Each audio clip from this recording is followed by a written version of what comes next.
చాలా క్రిస్పీగా వచ్చాయి ఈరోజు పకోడీ. వర్షం పడి వాతావరణం చాలా బాగుంది. మా మమ్మీ కోసం వేడివేడిగా పకోడీ వేసిస్తున్నాను. షాప్లో కూర్చొని మంచిగా టైంపాస్ చేసుకుంటూ తినేస్తుంది మా మేడం గారు.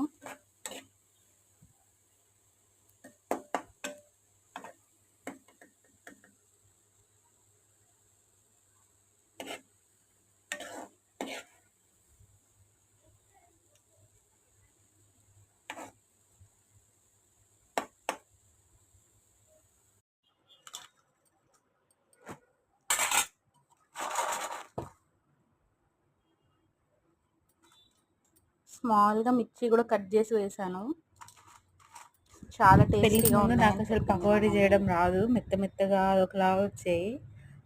మేము గుజరాత్లో ఫ్యామిలీ పెట్టాక మా ఆయన నేర్పించాడు అనమాట. తను వేస్తుంటే చూసి అలాగే కాపీ కొట్టేశాను.